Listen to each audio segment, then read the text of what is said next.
Apple just told me, and I'm going to tell you guys as an audience.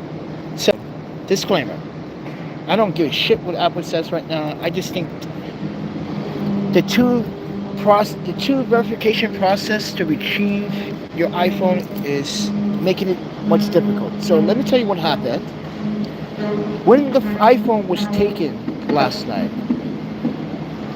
when I tried to log in, trying to figure out the password, which I figured it out the password, right? So I figured I can go into my laptop and just log in, right? But that's not the case, everyone. It says that my account has been locked out, so an Apple specialist needs to contact me. I contacted them this morning.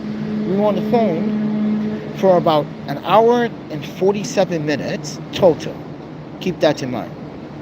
And then they tell me that I need to wait. Even though I'm talking to a specialist, I still need to wait the 24-hour period time so they can reevaluate my account and give me full access. But here's the funny part. I'm at Starbucks right now. I'm on my laptop. I can access my iTunes account with that same password. But I can't access my full account because for some reason, mind you, no one did anything to the phone last night. No one made any charges. No one made any attempt to try to break into the phone. There has been no activity. So that gives me some indication that someone found the person that has the phone is deciding if they should return it or not because it's useless. First and foremost, it's in a language that you cannot read. Most Americans can't even read kanji. Alone, even the alphabet of Korean alphabet. Come on. How many Americans actually read kanji? Japanese kanji? Not very many. So, this is why I set the phone up in Nippon State in Japanese, So, but they tell me that I have to wait until tomorrow to get an answer so I can get access to my account. So I don't have access to my account to find the phone today, everybody, because apparently they locked me out of my account. I don't normally log into my account on Apple. I rarely do that. They can check the logs, which they did. Now I get my information right, but here's the thing that you need to know as of 2024. The iCloud iFind Me phone process is not as easy like it was before. Normally you can just go in iTunes. Yeah, they took that feature off. Normally you can just go to iTunes, go to right directly your account through there. It brings up a browser page. It logs you back in, and then you can use the iPhone to the iFind Me feature, mind you, to find the phone. But no, what now they want you to do is do the two-step process verification, and on the new feature on all iPhones, there's a thing called recovery mode. So, if you don't have that on, there's a chance that you may not be able to get your phone back. This is something that I wasn't even aware of that they made these changes to, and I should have been aware of this at the keynotes. But mind you, everyone, this is a thing with Apple. With Android, I can literally find my phone in seconds. That's why they make it so hard to find. Apple, you know, your products are not that special. Let's be honest, I've been a user for over a decade and a half. And I'm sorry, you're not special. The products are not special. It's unique, it's iconic, it's different, but it's still a smartphone, just like every other phone. Right? Why do you make the process that hard? And yes, I get it, everyone. It's to help prevent thieves for getting access to your account and your information. It does work, but there's a flaw behind the new process. You give criminals time to commit the crime to sell the product. Within 24 hours, your phone is not even in your own city. It's shipped over to another country by now. It's sold. And that is the problem with the two-step verification, or if you lose your iPhone and you forgot your password, because how many of you folks log into your Apple iCloud account from time to time? Some people do because they are pure enthusiasts. Some people that are not hardcore enthusiasts, like me, I have not only PC, but we also have Linux and we have iOS. So I got the best of three worlds. That's a user that I can describe myself as. I don't know about you, but statistically, and mind you, I spoke to a specialist, and he said I was right. Not many people will be tech savvy to know about these updates, and this is why not everyone watches their keynotes. So yeah, everyone, it will be another 23 hours before I can get access to my Apple account to actually try to find my phone. And I guarantee it, my phone is long gone. It's sold. So Apple, you did yourself a favor by trying to force me to buy a product. Oh yeah. That's another thing they tried to do while I was on the phone. Interesting that the guy was saying, well, if you had another Apple product, it would have been much easier if you would have just, yeah. So you're trying to upsell that I should go get another Apple device, like a MacBook or the new iPad. You see how they try to sneak attack that sale into your troubleshooting issues? Come on, I'm a journalist, but I also used to work for government, and I understand in the city. I can read right between these goddamn lines when they try to sneak in a sale, try to sneak, yeah, basically try to sneak that in, saying that if you would have just had another product, if you have another device, I said yes, I have several. I got a PC, I got a Linux, and I got an Android devices. Well, do you have another Apple device? If you had another Apple device, it could have been much easier for you to find your phone. He says, why don't you could go down to the Apple store and and purchase one of try to sneak that in. Why are you troubleshooting me? Are you serious? So, ladies and gentlemen, I'm upset still. Mind you, I'm still sleep deprived. It's nothing but non-stop back and forth, up and down these New York City streets. And I'd say, New York City, you're very disrespectful, friend, to steal from someone that I say, like, really, mind you, the person passed out, and and no one says anything. Think about it, everyone. You got people walking by and they don't see that and not saying anything. That's troublesome. See, this is why I say, like I always have said, if you see something, say something. Because that could happen to you. And then you want someone to say something, see something. See? But when I always say something, see something, everyone says I should not my business. I should not. No, you help another civilian tackle the problems in the city. That's called communication. That's called community work. That's called vigilantism. But, ladies and gentlemen, Apple is just like, it's a brick in the wall. Apple's giving these criminals 24 hours to do whatever they want with my phone. So, and mind you, I'm locked out my account. So just to prove everything, I'm gonna go. It's music inside Starbucks. I'm gonna go inside Starbucks. I'm gonna show you my. My laptop, and I'm gonna show you what they've been doing.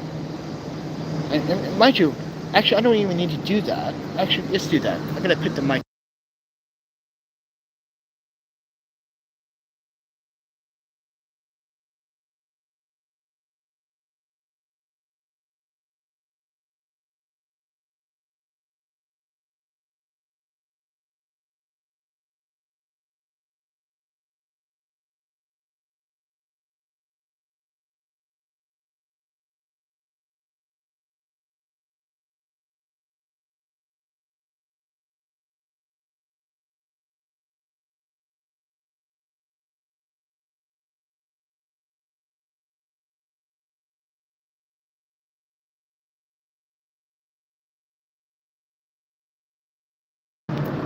So let me tell you also why that happened on my laptop. So, like I said, guys, you guys gave me some bad advice. You told me to switch from Horizon, which is Super Mobile too, right, to Mint Mobile. Let's go back to that situation. If I didn't switch to Mint Mobile from Super Mobile, did you know I could have found my phone already? If my Super Mobile service was still on, all I have to do was call the phone to pinpoint it using, But no, you guys thought it would be better if I had an idea to save more money by using Mint Mobile. I'm sorry, I used the Mint Mobile for 30 days. It sucks. It's the new Sprint. It's the new Sprint. If you never used Sprint back in the day, everyone, let me tell you, you youngsters, you have no idea what you got yourselves into. Sprint is one of the horrible services that I did a project with back in 2016. We did a national course to see if cell phone communications was good. I went from Vancouver, British Columbia, all the way down the East Coast, went to my favorite hostels, went to my favorite restaurants, went to my Japanese uncle's Japanese restaurant in San Diego. Then we went all the way across we went to Nevada. Then we crossed the border into U.S. and Mexico border. We was in El Paso, Texas.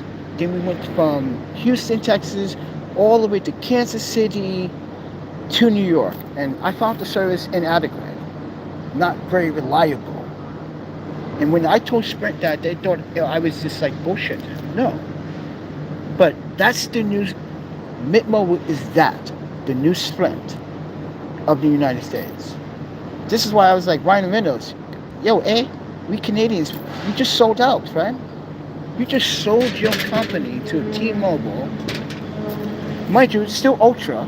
If you guys haven't had Ultra, if you live in the Northwest United States, listen, I had Ultra. It's not a very good service. So what happens is, when you're using Mint Mobile, when you go over, if you have the unlimited package, mind you, if you go over the 40 gigabytes, right, they cap the service. You're no longer on T-Mobile. Now they throttle the service. You're going to be on Ultra. So they switch the network. Yes, they do. That's why I said Sprint used to do that. Yeah, Sprint used to do that. So now you understand why Mint Mobile and why you guys gave me bad advice. If I would have still kept my simple mobile device, I would have found my phone very easy last time. But no, you got too many things. You can't lay shit down anywhere. Even when working for the studio, you can't put anything down because people walking by and people just snatch stuff. Yes, that has happened. Even working for a freaking Silver Cup. Let's say we at shoot. This has happened. Actually, it happens all the time. Someone is trying to steal studio equipment while shooting on scene. Yeah, this is why we gotta be vigilant, very observational in New York City. Because these motherfuckers in New York City, I'm sorry, they're about to get the really nice ass kicking again. This is bullshit.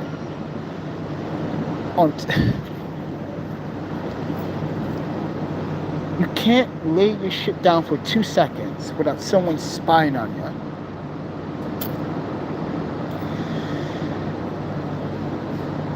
So now I told Apple, listen, friend, you just gave the criminals plenty of time to do whatever they need to do to the iPhone. They can bypass the two-step verification. I've seen that happen. I know it has happened. Come on, you don't think the two verification is easy to bypass on Apple? Ask any hacker. They'll tell you like, give me 2 hours, I can literally bypass it. That phone is gone. That's why Apple, your system does work, but also it's a flaw.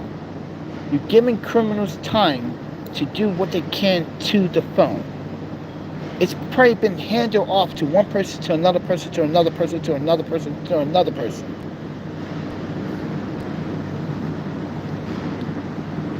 Kirorogara.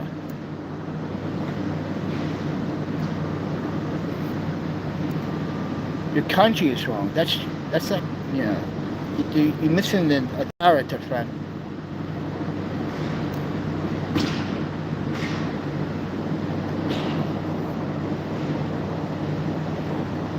Like I said, friend, this is why all my phones are non-English phones. All my phones are in a different language. A language that I can understand and read. This is why I always keep telling you folks, learn another language. It can help you. But mind you, The iPhone is in another language. So the person is trying to figure out where, how can you turn it up. So they need another iPhone to even assess where the with the with the settings are. But that's the thing.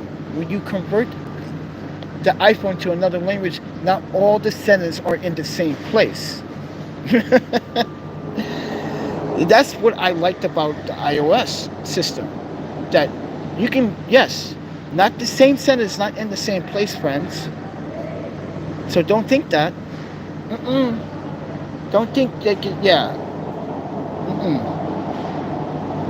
That confuses thieves too. Mind you.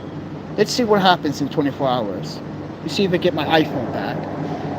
And this is why, friends, I lost my iPhone in San Francisco and got it back the same night within the hour. This is why Apple, when you change your iFind Me feature to two-step verification, and mind you, like I said, everyone, this also contribute to it. Bad advice. Listen to bad advice on my channel. If I would have had my simple mobile service still on, I would have been able to track my phone because the carrier can also track your phone. I don't even need Apple. I can just have the carrier track my fucking IP. Ping it. I can do that through the Android device since, mind you, my iPhone device is also connected to my Google account, which means I'm connected to my Play settings on Google Play, which is part of, yes, my iPhone is listed there. I can literally ping it. We should do that. Let's find out if we can still do that.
Alright, so we can't do it through the Google Play Store, but it's somehow connected to my Google account.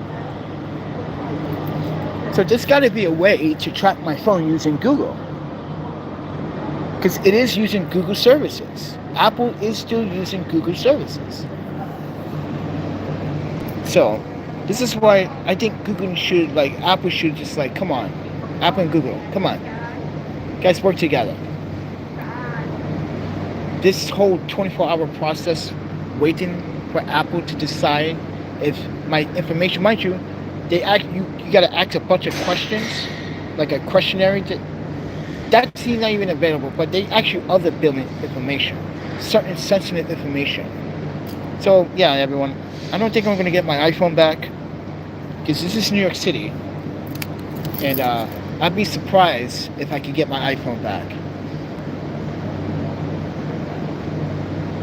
But someone picked it up. No one's making any transactions. No one's even attempting to try to make a credit card transaction right now. Because I don't see anything on my account. No one's trying to do anything to my Cash App. No one's trying to do my Venmo, my PayPal, my Citibank. Normally, when I try to overdraft or do something like that, it still would appear on my account. And I would see an email too. That's why I know no one's trying to attempt to do anything to my phone. So this is why you got to be very vigilant. This is why you got to pay attention and know how your devices work, everybody. You got to become the tech savvy. Learn. You can watch YouTube videos, but I suggest read it. Like that guy over there. Always read. It's always fundamental to read. This is why I was telling you guys. I didn't go to school for photography or media or journalism. I went to school for education, medical, and It's a college education. I didn't go to school for it, but I read a lot of books since I was a kid on photography. I've been shooting since I was 12. My first camera was a Minolta XG1. Then it was the XG4, the XG7, and then it had the Minolta, what was that? The Minolta A700. Oh God, don't get me started with all my vintage cameras. But like I said, everyone, this city is just awful. To steal from me while I'm napping, like really? You got that much balls to take it, but didn't wake me up to. Right. With that said, everyone, there's no hope in the world for my phone at this time. It's up to Apple to decide if they want to give me access to my account so I can find it. So technically, this is all on Apple. Why is my account locked out in the first place? No one's still explaining to me why that is still. Yeah, that's the same question. Mind you, think about it. We answered everything they want me to do. Mind you, I answered their questions, but they never answered my question. Why is my account still locked out? What was the purpose? And I told them there was only 3 attempts, and I figured out the password after the third attempt. I already knew the password. So what's the issue? Why are you logging me out after 3 attempts? I can understand a 4th or 5th attempt. But like I said, everyone, in the past, Apple's never locked me out of my account after 5 attempts. So why now be so aggressive with the attempts, Apple? Why are you being so sensitive? I'm literally using the device that is registered on Apple. You have my PC as a trusty device. Yes, everyone, if you didn't know that, you can go into your Apple account and you can literally trust some of the devices so it can prevent people from accessing your account or trying to access your computer. Yeah, you can do that on your Apple account. My laptop has been a certified registered device. So what is the problem? That is where I'm trying to get my answers from. But Apple, still, explain to me why my account is still locked out. And they still won't do it. They just say, well, you just got to go through the process. And if you had another phone, but your guy tried to upsell me and tried to tell me I should go get another Apple device. He was trying to make a sale. And mind you, I got nothing against the guy. He actually gave me my answer. He gave me most of the answers that I was looking for. Because I was saying, what if someone in my audience was looking for answers and they wasn't tech savvy? They didn't know that you changed the cloud iFind Me feature. Now there's also an additional step. What if they didn't add that additional step and don't realize that additional step? Isn't your responsibility, Apple, to automatically turn that on for us? I think so. But you know what he told me? It's up to the user. So it's up to the user. And here was where I tricked them.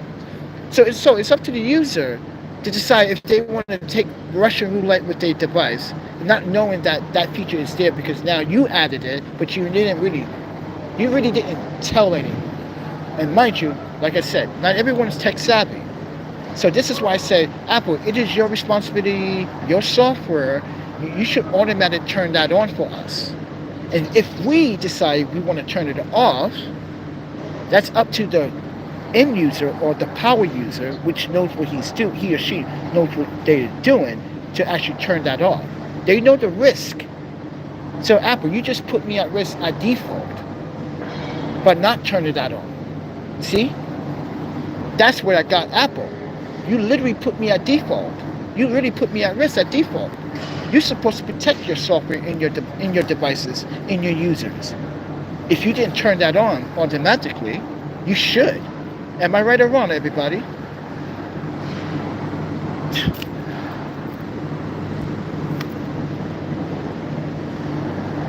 I think Apple needs to work on their practices a little bit better.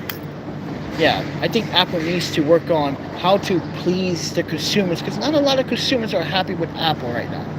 Yes, we are when it comes down to the video features. I'm a filmmaker, I'm a photographer, I'm a journalist. Yes, I'm stoked about the iPhone 15 Pro and Pro Max and Ultra having the capability to use Blackmagic RAW. And mind you, now everybody wants to get in on making super cinema cages, like my super cinema cage on my Samsung device. That's been trending. I made that with parts and other parts from other things, and making stuff out of cardboard and crazy gluing and making sure I get the right material, because I also want to dampen noise and vibrations between these devices that I'm putting on the cage, because I don't want rattling when shooting a scene. That's, guys, in the film industry, if you don't know how to dampen your gear for not making creaks or noise while shooting, that could come up in this. That could come up in the audio. Yes, you can add that out, and yeah, but that's more work for that's more work for the audio engineer to do, the editor. This is why I dampen everything to prove to you. Let me show you what I mean by dampening hardware.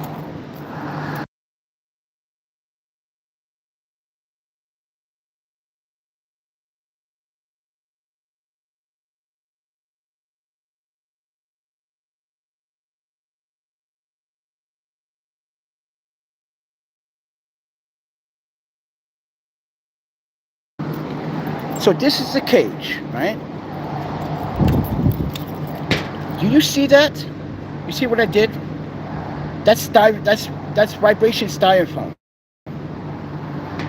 This is to prevent this when I'm using a gimbal or I have to do a running scene. No noise. No noise. Dampening stuff on it. Just like you see this. This is my ND filter holder. I use small rigs, ring adapter. I'm using the Maven filters step up ring from the 72 to the 77 step up ring. I use crazy glue, electric tape. Here's why I use black electric tape. I want this area to be dark, and I want to fill in the gaps. Any light bleed will bleed onto the other side of that ND filter, and you will not have a very good image. You got to think about all of this, everybody, when making these type of cages. It's called science. It's called engineering. And you can see, even on the bottom here, you see that? This helps for light bleed. So no light bleed will go under inside the ND filter. I call that a barge block, or a block gauge, I called it. So you can see that there's no light.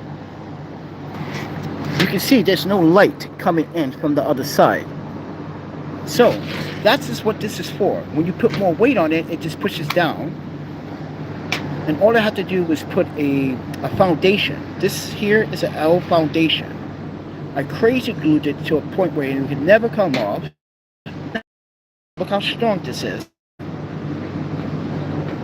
And mind you, this is a heavy cage. This is heavy, and this is lifting this up. See? Ingenuity at its finest. Now you tell me, who would ever think about doing something like this? Look at what I did with using cardboards and duct tape. Look at what I did to make an ND holder in. Mind you, this is also my PC. I can literally plug in a keyboard or a wireless keyboard and literally use a keyboard on this Android device. So Apple, I literally could find my phone with ease using Google Play. But you make it so hard for iPhone users to find their phone, and then you lock them out with no explanation why the account got locked in the first place. So that question still hasn't really been answered. How did my account get locked out in the first place? Can you explain? There's been no activity on my iPhone last night, so whoever took it didn't want to use it. So please explain. But they're not going to explain that. So that's the end of this discussion, everyone. I'll talk to you tomorrow. or whenever.